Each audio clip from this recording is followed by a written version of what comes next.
press the bell icon on the YouTube app and never miss another update.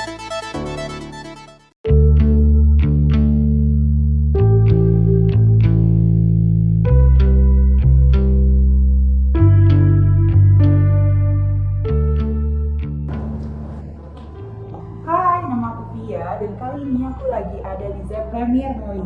Udah lama banget aku mau treatment kesini, aku mau treatment PRP dan kali ini aku mau ajak kalian buat treatment bareng. Yuk ikutin terus!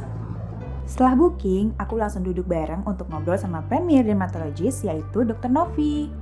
Halo Dr. Novi, apa kabar? Halo Mbak Pia, baik-baik. Gimana kabarnya Mbak Pia? Baik. Oh iya dok, aku punya pertanyaan nih. Akhir-akhir ini review tentang PRP treatment itu banyak banget berkeliaran di internet. Aku jadi penasaran, PRP treatment itu apa sih dok? Betul ya Mbak Pia, jadi treatment PRP memang saat ini banyak sekali digunakan di bidang kedokteran ya. Salah satunya adalah di bidang dermatologi.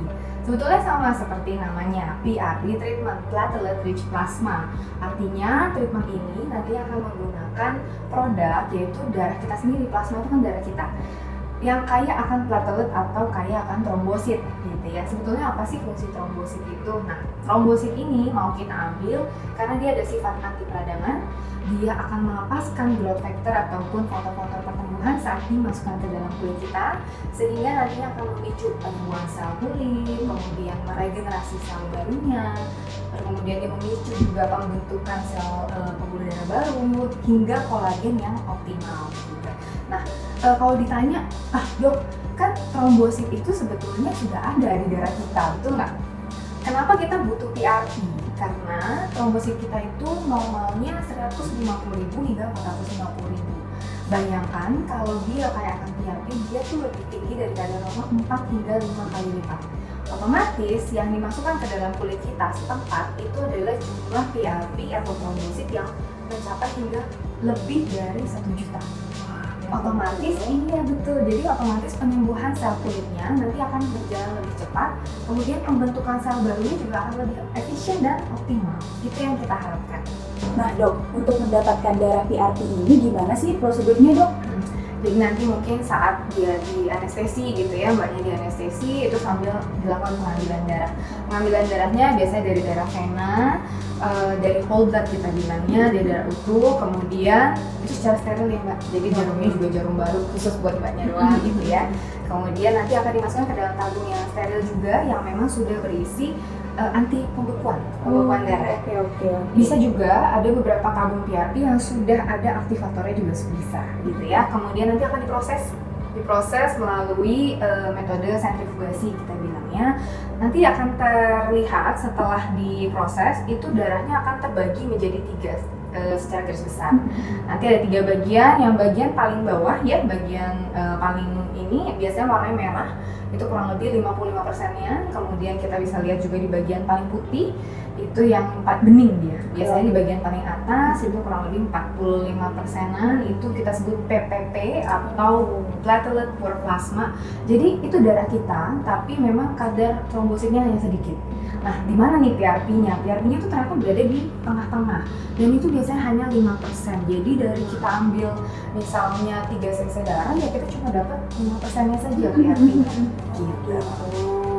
Nanti kalau misalnya sudah diambil, dipisahkan, baru kita memberikan aktivatornya dan siap untuk diaplikasikan ke dalam kulit.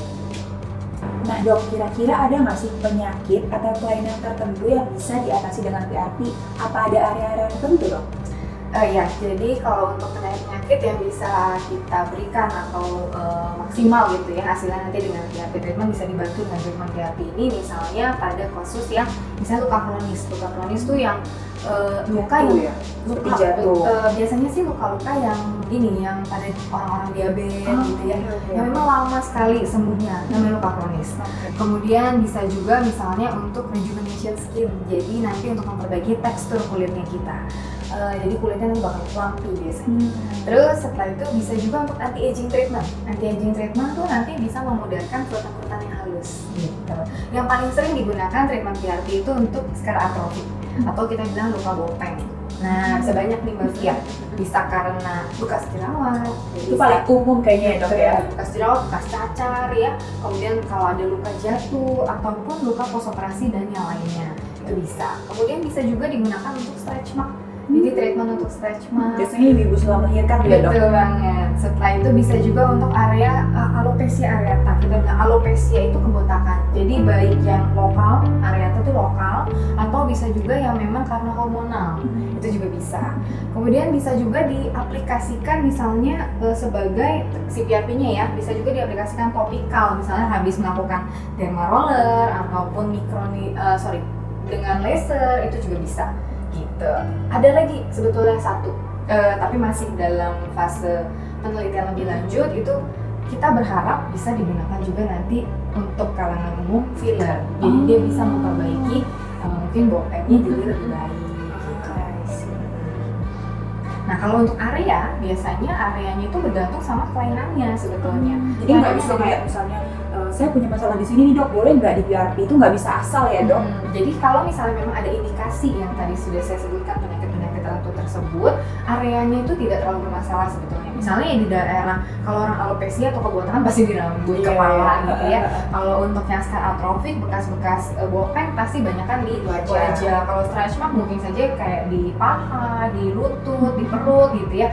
Jadi kalau untuk saat ini sih batasan area mana yang diterima PRP itu tidak ada sebetulnya. Mungkin nanti jumlahnya aja, jumlah PRP ini akan disesuaikan pengambilannya sesuai dengan luas area yang mau dikerjakan. Itu aja sih. Oh iya dok, PRP treatment itu menggunakan derma roller ya? Nah, ini ya Mbak, yang mungkin sering sekali di kalangan masyarakat itu berpikiran setiap kali melakukan PRP treatment harus menggunakan derma roller. Jadi mungkin saya agak meluruskan sedikit ya. PRP treatment itu yang tadi sudah kita bahas. Jadi treatment yang diambil dari darahnya kita, kemudian trombositnya yang kaya itu nanti dia akan diekstraksi, kemudian nanti akan diaplikasikan ke dalam kulit kita. Caranya bisa banyak banget, nggak harus dengan derma roller. Jadi nggak spesifik kalau PRP itu harus dengan derma roller ya dok? Jadi memang banyak banget yang berpikiran seperti itu. Pokoknya dok, kalau nanti saya habis di derma roller, terus nanti saya di laser lagi gitu. Kadang-kadang ada yang berpikiran seperti itu. Kalau saya bilang nanti PRP treatmentnya dikombinasikan dengan laser. Jadi mungkin harus diketahui dengan jelas gitu ya. Kalau PRP treatment itu menggunakan darah, tapi cara memasukkan ke dalam kulit kita itu banyak banget caranya. Misalnya dengan cara disuntikan langsung, itu bisa. Dia biasanya mencapai kelangsungan kedua untuk melepaskan si growth factor-nya gitu. Kemudian misalnya dengan cara microneedling yang tadi Mbak Fia udah bilang, dengan derma roller, bisa juga dengan derma pen, itu juga bisa. Kemudian misalnya dengan laser, itu juga bisa. Nah, laser yang bisa digunakan biasanya laser CO2 laser, erbium laser, kemudian RF Fraxel laser, itu bisa. Targetnya adalah memberikan perlukaan pada kulit sehingga nanti regenerasi sel barunya akan lebih optimal dan pembentukan kolagennya juga akan lebih optimal. Jadi tidak selalu menggunakan derma roller gitu. Nah dok, tadi kan PRP itu metodenya banyak banget, ada laser dan ada yang lainnya. Sebenarnya antara satu dan lainnya itu perbedaannya apa sih dok? Maksudnya Mbaknya microneedling Iya, ya? microneedling. Iya betul. Jadi microneedling atau mungkin yang tadi saya bilang ya, orang-orang selalu menganggap PRP treatment itu selalu menggunakan derma roller. Terus apa bedanya dengan laser? Benar. Jadi kita mau menstimulasi atau memicu pembentukan kolagen serta remodelingnya kolagen itu sebetulnya kalau mau maksimal ya, kita butuh banget suhu yang panas. Nah, dengan microneedling, baik itu dengan derma roller ataupun derma pen, kadang kita tidak bisa mendapatkan suhu tersebut. Nah, laser itu bisa memberikan suhu tersebut sehingga pembentukannya atau hasil kolagen yang kita mau capai itu akan lebih optimal ya, lebih maksimal. Itu sih sebetulnya. Wah menarik banget ya dok. Tapi aku jadi penasaran sih dok. Bisa nggak sih kalau misalnya kita cuma mau PRP aja, nggak harus dikombinasiin dengan laser ataupun microneedling? Bisa aja. Jadi kalau misalnya dengan PRP saja kan otomatis mungkin dengan cara menyuntikkan saja. Bisa dengan suntikan langsung atau misalnya menggunakan vital injector itu juga bisa. Tapi memang dari berbagai penelitian yang sudah dilakukan, hasilnya tadi saya sudah bilang kan, kalau kolagen mau optimal ya kita harus kasih suhu panas. Jadi hasil bila dikombinasikan pasti akan lebih baik dibandingkan dia dikerjakan secara tunggal. Nah dok, aku jadi penasaran. Kalau di Z Premier sendiri, itu PRP treatmentnya ada teknik apa aja sih? Terus hasil yang terlihat setelah treatment juga apa aja dok? Jadi kalau di Z Premier kita memiliki beberapa teknik yang tadi saya bilang injectable, bisa disuntikin langsung, bisa menggunakan vital injector. Tujuannya tadi ya melepaskan growth factor, dia di lapisan kedua targetnya. Kemudian kalau cara lain kita ada dermapen, dia tekniknya microneedling kita juga punya. Kemudian ada juga dengan laser. Laser yang kita gunakan itu air bionic laser. Nah, biasanya akan dilakukan oleh dokter spesialis kulit dan kelamin dengan dua metode. Yang pertama, metode resufleksi, targetnya itu untuk lapisan kulit di bagian atas. Nanti dia akan seolah-olah nih ya Mbak, kalau biar gampang deh ya, dia akan memaksakan kulit lapisan atasnya kita ini menjadi lapisan kulit mati, gitu, sehingga akan memicu regenerasi sel bawahnya kan. Jadi akan terjadi regenerasi sel yang di bagian atas. Gitu. Nah, kemudian dia bisa juga dengan metode fractional, itu memberikan perlukaan kepada kulit di lapisan bagian kedua, itu untuk memicu si kolagennya, gitu. Jadi nanti tidak hanya di lapisan atas saja yang terjadi regenerasi sel kulit baru, namun di lapisan kulit kedua juga sama, gitu, akan terjadi juga. Jadi utuh istilahnya. Kalau misalnya terjadi regenerasi sel benar-benar lebih maksimal, betul. Kemudian akan terlihat yang pasti, yang sering sekali terlihat itu pasti cerah. Kemudian tekstur kulitnya enak banget karena jadi lebih kenyal, lebih plumpy, betul. Kemudian kerutan-kerutan yang halus biasanya juga ikut memudar, agak tight ya. Jadi kita berasa banget kulit kita lebih kencang gitu. Terus kalau untuk misalnya di bopeng tadi kita bilang, saya ngerjain pasien kebetulan dengan laser ini dikombinasikan dengan PRP, biasanya memberikan hasil bahkan hanya 1 kali treatment biasanya kelihatan ya, rata-rata ya, tapi kita tidak bisa menyamakan betul-betul semuanya. Cuma rata-rata hasilnya baik sekali. Jadi bentukannya itu biasanya akan lebih naik atau lebih sama gitu. Tergantung sih, jadi area-area mana yang mau dikerjakan. Misalnya kayak stretch mark juga biasanya dia akan lebih mengecil gitu ya tampilannya setelah di laser. Mungkin tidak hanya sekali, mungkin di kedua atau ketiga, itu bervariasi setiap orang. Kemudian misalnya ada pertumbuhan rambut yang bervariasi juga ya di area kebotakannya. Jadi tergantung area lesion. Menarik banget ya Dok.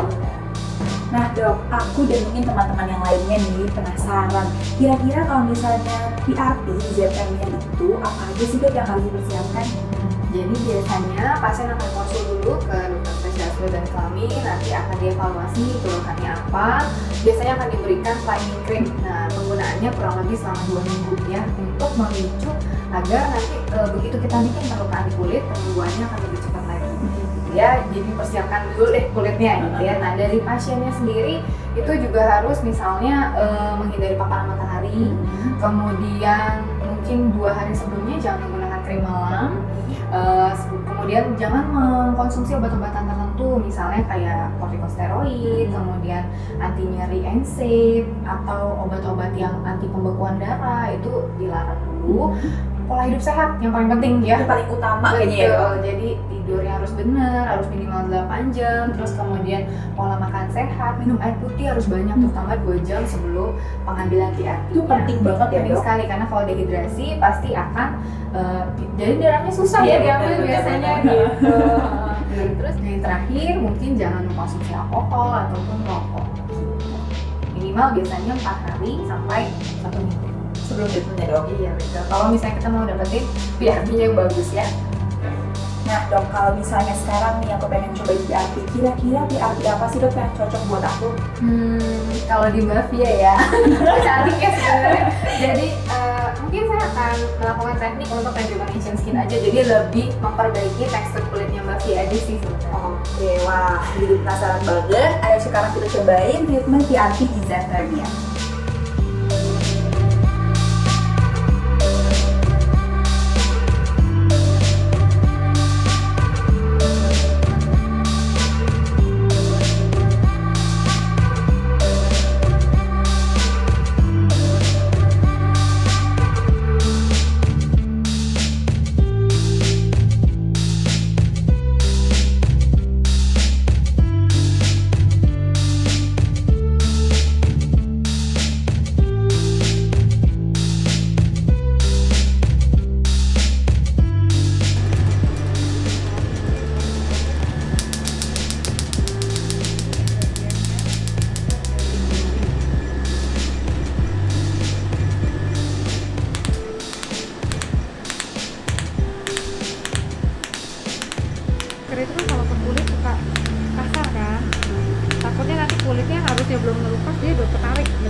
Nah, akhirnya selesai juga treatment PRP ku di Zep Premier Moi. Gak sabar banget sama hasilnya dan semoga informasi yang aku berikan bersama Dr. Novi tadi bermanfaat. Trust Premier, bye-bye!